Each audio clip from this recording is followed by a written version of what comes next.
Hey guys, it's me, Saran, back with another video. Um, apologize. I'm gonna apologize in advance because I know this video is gonna be really long. This is gonna be my video about white people. um, so yes, hopefully you guys enjoy it. I said last week I was gonna put it up. I didn't get it up Friday, but I'm I'm gonna get it up today. Um, and I hope you guys enjoy it. I hope you guys learn a lot, and yeah, see you at the end. So basically, as you guys know, a few weeks ago, I made a series of rant videos, which I will link, where basically I was just kind of ranting about how white people, like, they don't live in reality and they have no idea of what racism really is. And in the video, I kind of wondered about just, like, what the fuck is wrong with them, basically, and how I just think that they're all fucking nuts, like, they're all crazy. And a commenter responded that I should go watch Dr. Joy DeGruy's lectures on post-traumatic slave syndrome, where she discusses some of the same type of topics. So I did, and she's brilliant. And it's funny because I had never seen any of her lectures, but I had seen her in some other places, and I had just kind of like forgot and like not made the connection until that commenter recommended her. So thank you again, commenter.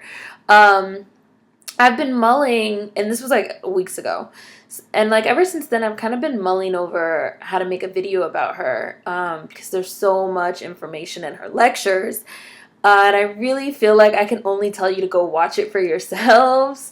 But after the Oklahoma SAE incident, which is really, the most recent in a long line of racially motivated incidents, painted as the work of individual racists, and not part of a larger pattern of racism, I felt compelled to make this video, and last week's video, not just SAE.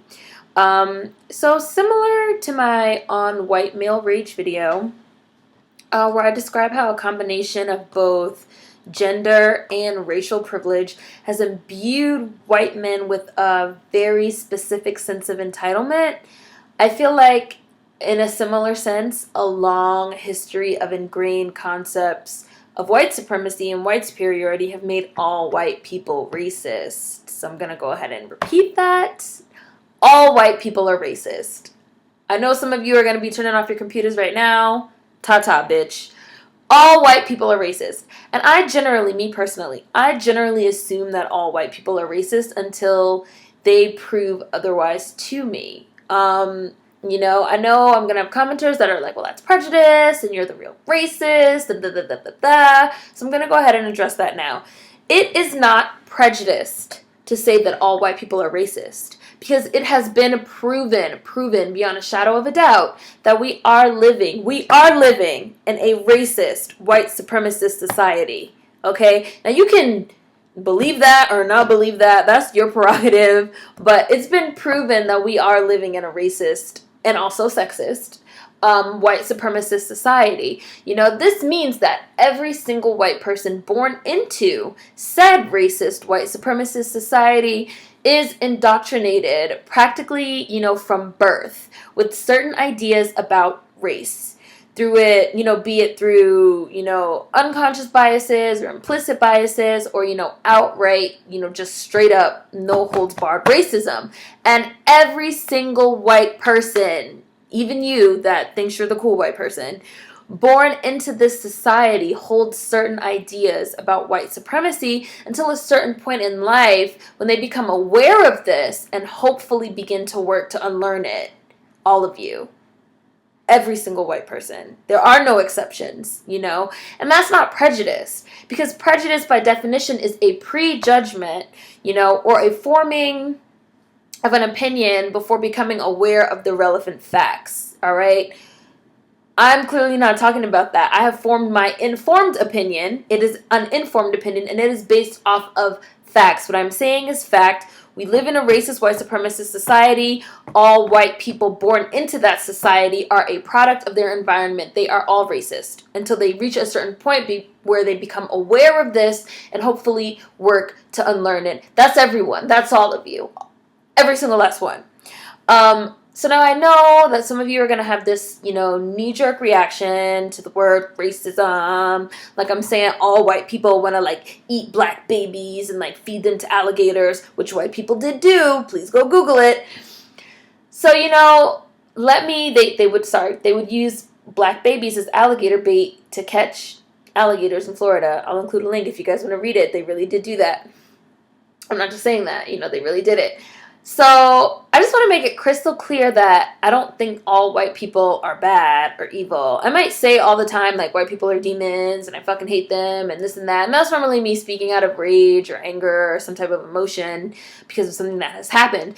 But I don't think that every single white person on the planet is bad or evil. No. I just believe that all white people suffer from the disease of racism. And honestly, that's all of us. And black people, it manifests a little differently, like with colorism, which I did make my video about last week or whenever that was. With us, it manifests a little differently with colorism, but with white people, it's like straight up racism. Like, y'all suffer from the disease of racism. You live in a white supremacist racist society that instills in you from birth the belief that you're better than everyone else. And it also, insulates you from race-based stress and provides you, as white people, with a fantasy world to retreat to in order to avoid confronting their own racism. This is a concept which I've talked about previously that's called white fragility. And it's a whole society that was created to really perpetuate, the cycles of white supremacy and the idea of white supremacy. And you guys can just retreat. You can turn on the TV at any moment and watch an all-white show. You can go to the movies at any moment and watch an all-white movie. You can pick up a book and read an all-white book. Studies have shown that 70 to 80% of white people have an all-white circle, which means they go to all-white schools, which means they work at all-white jobs. Every person in their family is white. You can go to certain places in the country and still in 2015 meet white people that have never, ever, ever met or seen a black person in real life. Okay? Our whole society contributes to this concept of white supremacy and white superiority, and all white people, are a product of this environment, all of you. So in addition to white fragility, white people also benefit from concepts of, white skin privilege. Period. I have people that always want to argue with me about this. There is no argument. You don't have a leg to stand on. White people benefit from white skin privilege. They're treated better. They go to better schools, they eat better food, they get better jobs, and they have disproportionately better wealth and health than black people. This includes poor whites. A dirt poor white person. Studies show that they statistically still have better chances than a rich upper class black person, okay? Because no one knows that the upper class black person is upper class just by looking at them. All they see is black skin, and black skin is inherently in this country and in other countries around the world linked to being poor, to being criminal, to all these different stereotypes. You could have someone that's dirt poor go into, the store in Belgium where Oprah Winfrey tried to buy the bag. And if they're white and they're dressed a certain way, they're not going to get any pushback. They could be fucking poor as hell. Everything they have on could be stolen, but they're not going to get any pushback because they're white. Meanwhile, you have Oprah, who's a fucking billionaire, who's going to get pushback because she's black. White people, you have white skin privilege. This is not debatable. I'm not debating this with people. People love to argue with me about privilege as if it's debatable, but it's not.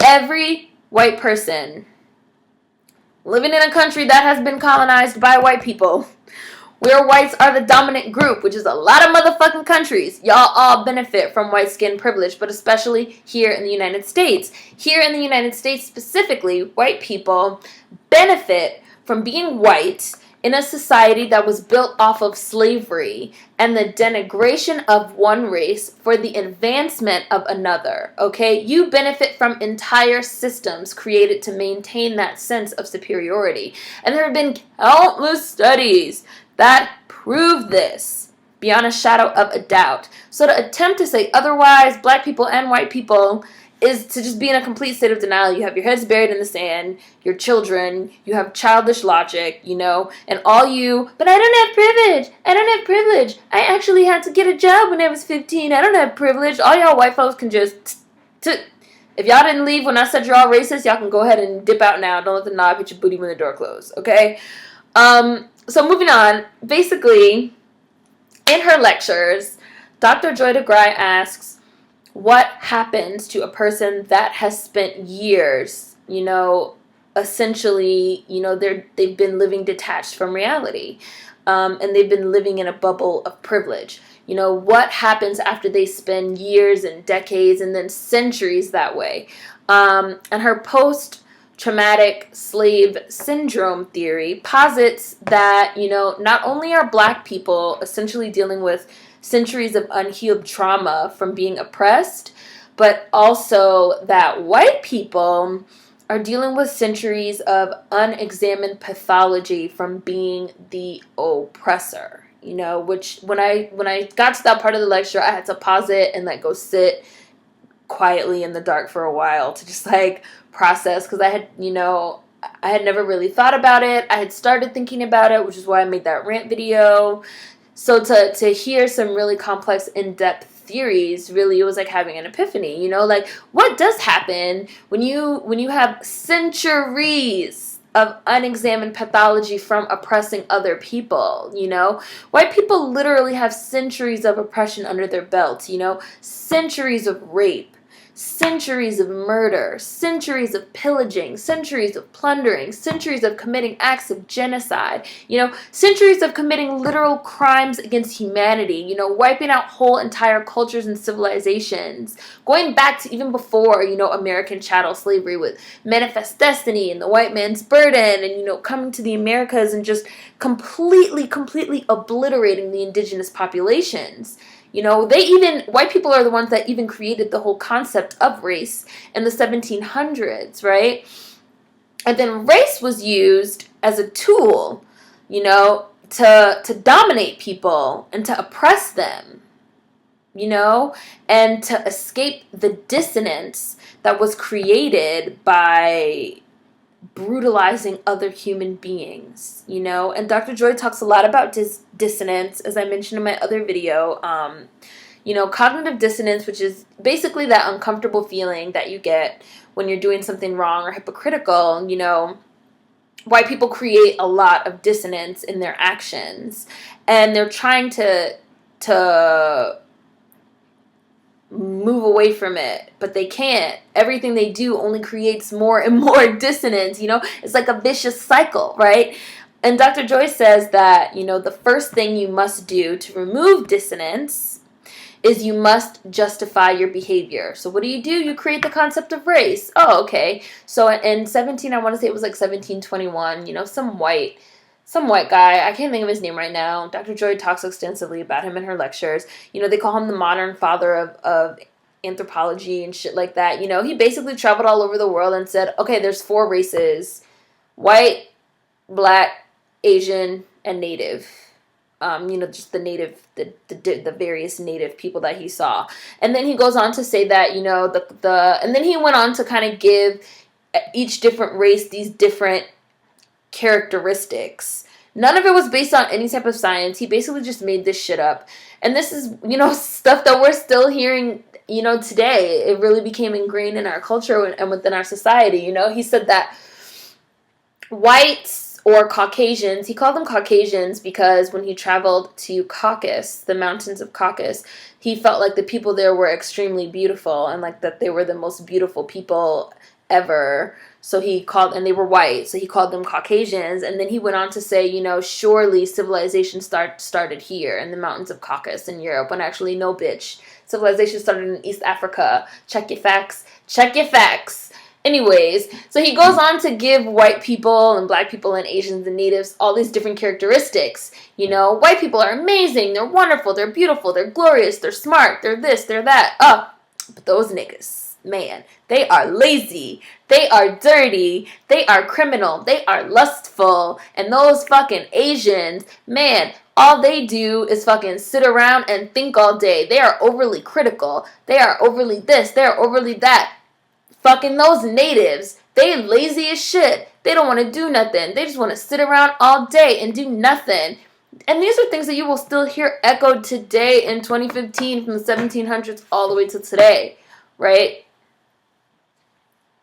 Anyways, so like I was saying, Dr. Joy says that the first thing you must do to remove cognitive dissonance is you must justify your behavior.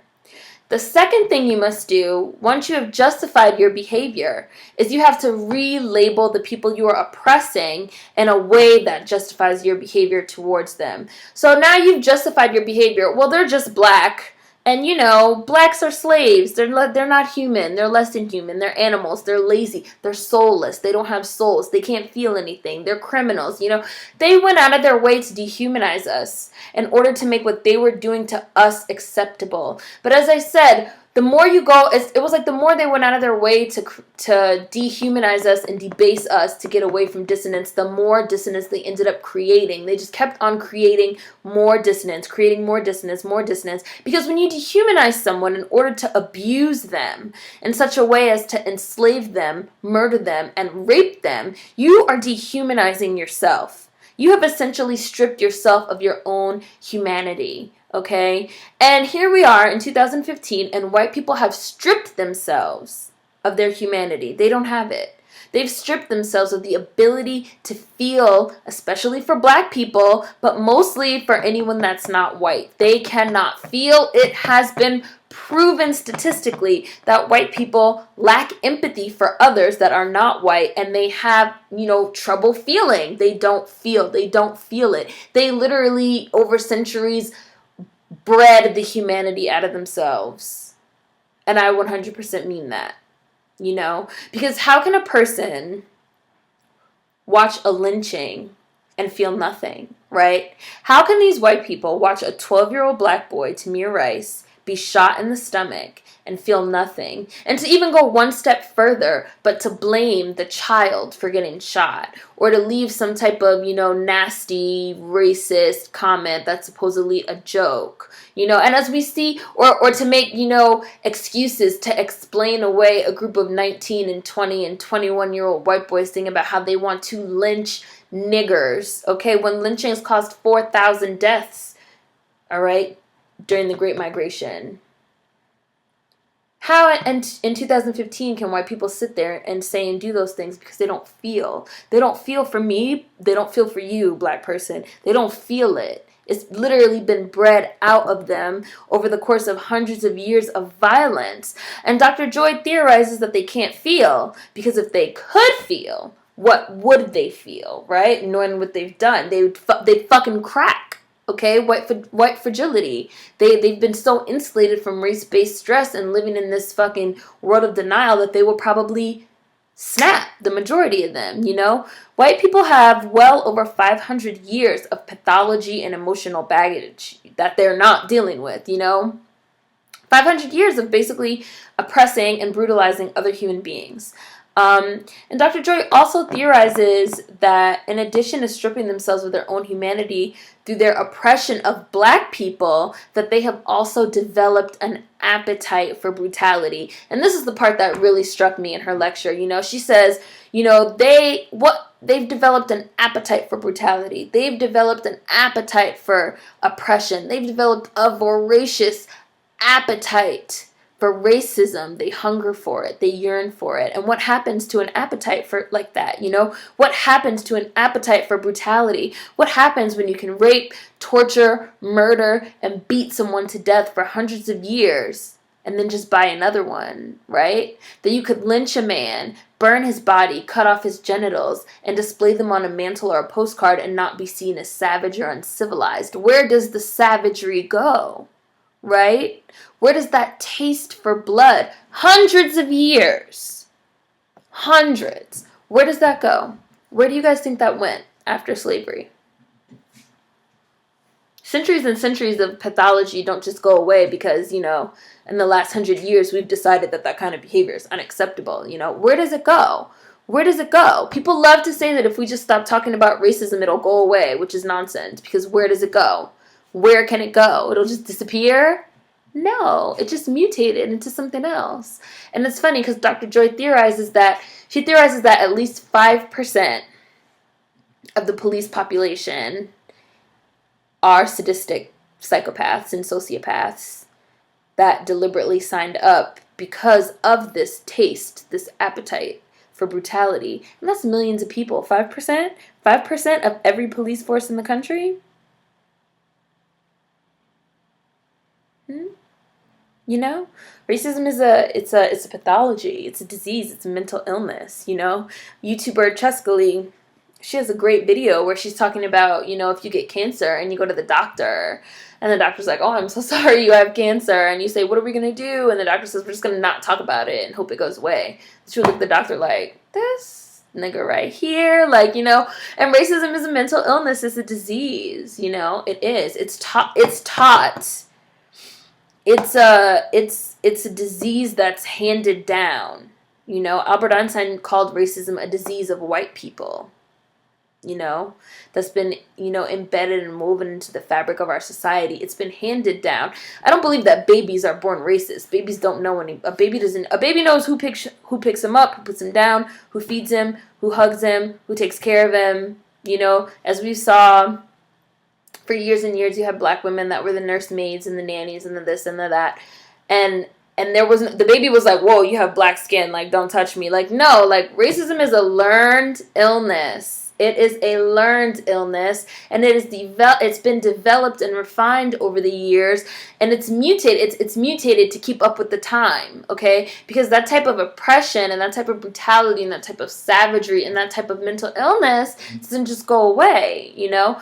Oppression is a disease that has to be treated. So assuming that it's just going to go away is preposterous. You know, that type of pathology doesn't go away. You have to treat it, you know.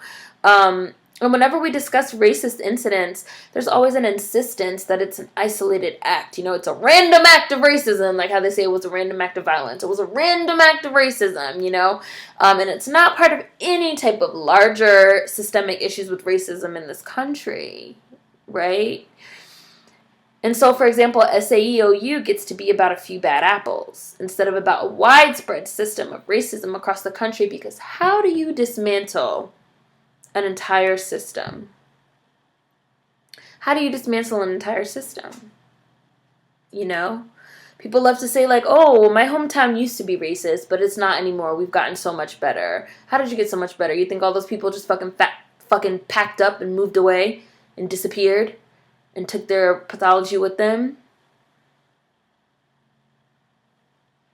Racism doesn't disappear. Just because it became wrong or taboo to do racist things publicly or to talk about people using racial slurs does not mean that racist sentiment disappeared, okay? Racism is a pathology within white people. And pathology doesn't go away overnight. There has to be years and years of work to get into understanding pathology. And it's funny because when we're talking about bipolar disorder or multiple personality disorder or narcissistic personality disorder, no one would ever say, it'll go away. It'll disappear. Let's just wait. Let's just wait and see. No, we treat it. But with racism and the particular pathology of racism that is a part of white culture and is ingrained within white American culture, people just wave it away like it's just going to go away, you know? And it's funny also because white people love to talk about black culture this and black culture that and black culture is so bad and blah, blah, blah, blah, blah. But they refuse to talk about white culture and the pathology of racism that is the core of white American culture. People ask me, what is white culture? I say white culture is brutality. White culture is oppression. White culture is rape, it's genocide, it's murder. Brutality and racism is ingrained in white culture. It is white culture. And since they are the dominant group in this country, and I don't care about how much influence niggas have on music or fashion or pop culture, because in terms of wealth and health, whites are still the dominant social group. Don't get it twisted. It is ingrained. Racism and brutality and pathology are ingrained within our dominant American culture because that is white culture. Look at the movies. Look at the video games, okay? Whites love violence. They love it. They love it. And they can't hang niggas anymore, so they're going to find it somewhere else. You understand what I'm saying? You know? You know, and I know I'm going to have people that want to argue with me about this. I'm not going to argue because while this is my opinion, it is my informed opinion. And it is based off of facts and statistics. And it's not debatable. And I'm not debating with any of you because I'm right. And if you don't agree, I don't give a fuck. It's true. What I'm saying is true. It's supported by research, and it's been proven time and time again. Like I said earlier, we can all for the most part admit that we are living in a racist, white supremacist society. So it's really only natural to come to the conclusion that that must mean that all white people are racists because they're simply a product of their environment. Right? Yet when you say that, it gets people's backs up, even black people, because nobody wants to be labeled a racist. No white person wants to be labeled a racist. White people, I read this really funny quote that said, like, white people care more about being labeled a racist than actually fighting racism. Like, it's not a big deal. Just like how when your parents, I mean, it is a big deal, but, you know, just like how when your parents tell you, like, oh, if you did something wrong, just admit it. You won't get in as much trouble if you admit it, and then we, like, work on it. It's the same thing. Admit it. Fucking admit it. Admit it, white people. And black people, too. Admit that your white girlfriend or your white boyfriend is probably a racist. You know, because it gets black people's backs up too. You know, and Dr. Joy has some really great theories about that as well, you know.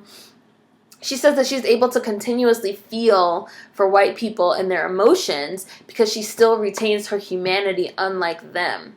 You know, I have a quote written here where she says, since I still retain my humanity, I can imagine how hard it is for them. But at the same time, I'm angry that I have empathy for white people, right? We have empathy for them. We have empathy for them. Black people have empathy for everyone. Black people have empathy and sympathy for everyone. We want to let everybody come be in our club. That's why it's so crazy to me when people be like, oh, black people are racist. Black people don't want to let people do this. They don't want to let people do that. Like, no, I'm sorry. We try to fucking be nice to everyone because we do know what it's like to be excluded, and we do still retain our humanity, all right?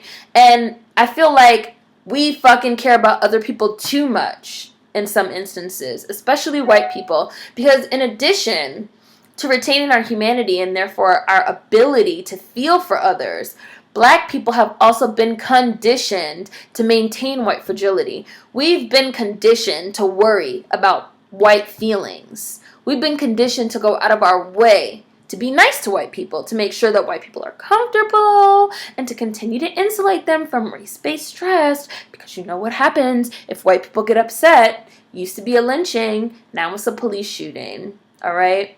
And black people are experts at appropriate adaptation, which is when you adjust your behavior for survival in a hostile environment. Y'all niggas know what is code switching. Yeah, that has a fucking real life scientific social science term, appropriate adaptation.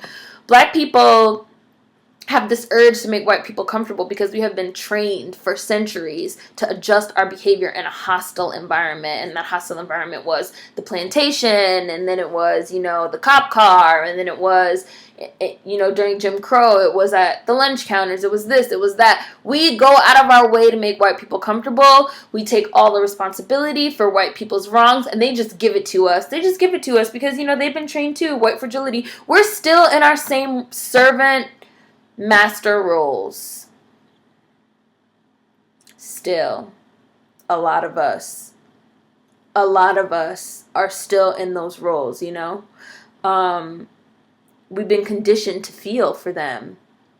I read this apologetic ass letter recently, letter to my white friends, that some fucking poor black coon ass nigga wrote and posted on the internet recently, you know, and it appalled me, but it made me so sad at the same time, because it's like, here's a man that feels so deeply for other human beings, people that have literally developed an appetite for the blood of his kind. Here's someone that's been so conditioned to make white people comfortable that he wrote an entire essay about how he's sorry, how he apologizes to white people for all the black people who stare at his poor white friends, who are mean to them, who treat them unfairly because of the actions of a few bad white people, right? For all the black people out there that say, you guys shouldn't say whites smell like wet dog. How would you feel if white people were prejudiced to you?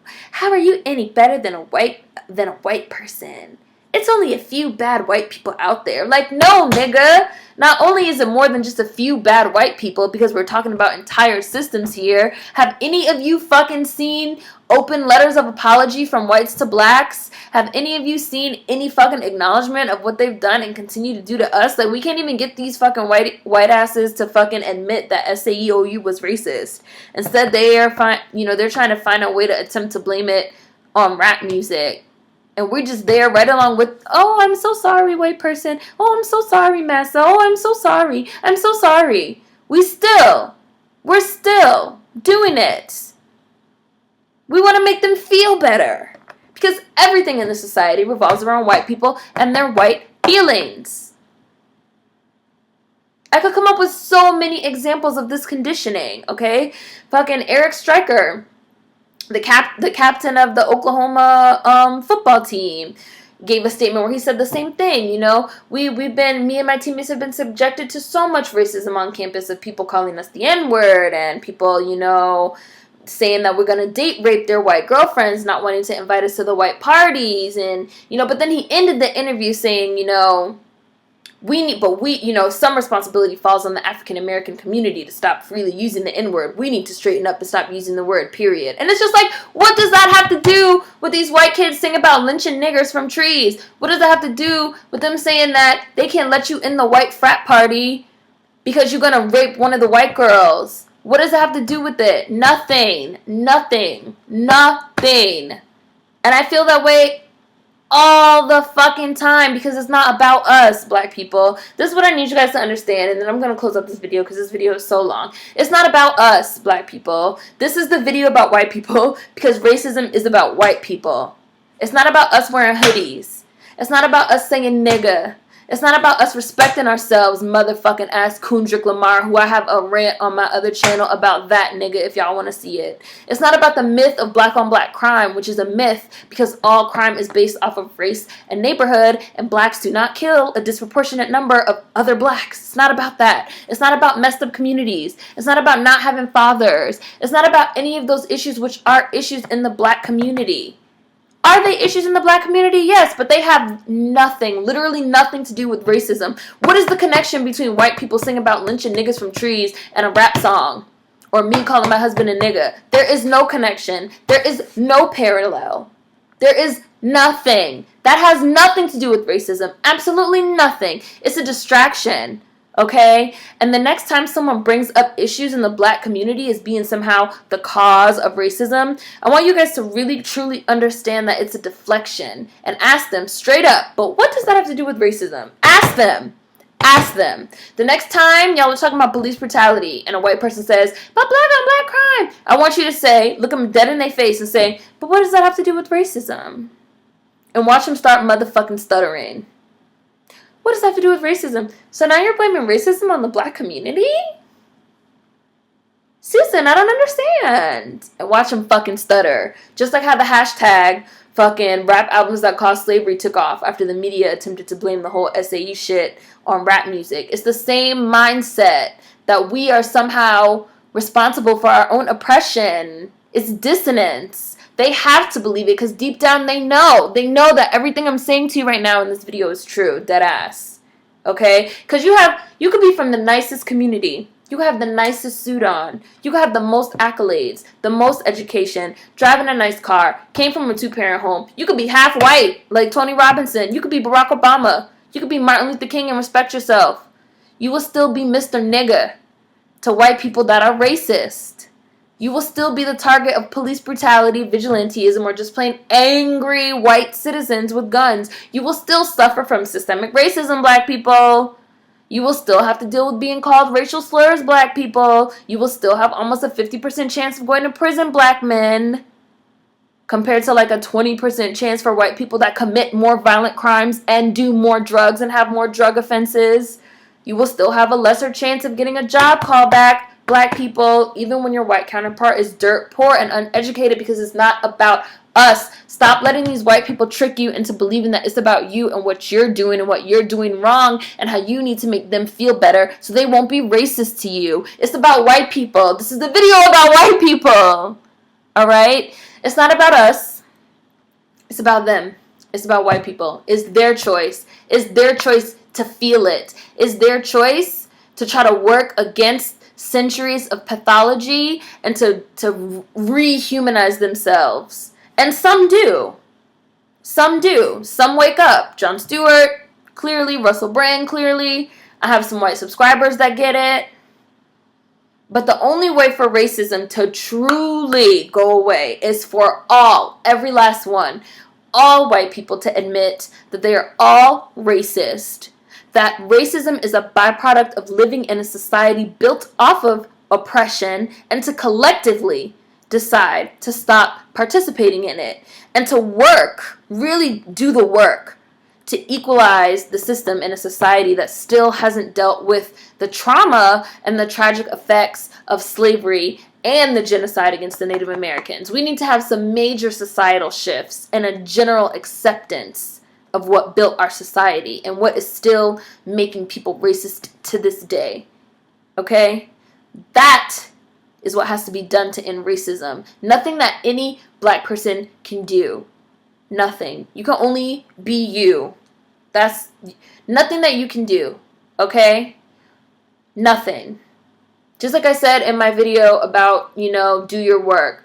Racism and all the shit that they try to tell you is a distraction from you just being the best person you could be, because it's not about you, it's about them. And I tell people all the time, they say, well, you do this and you say this. You ever thought about if you did this and this, white people?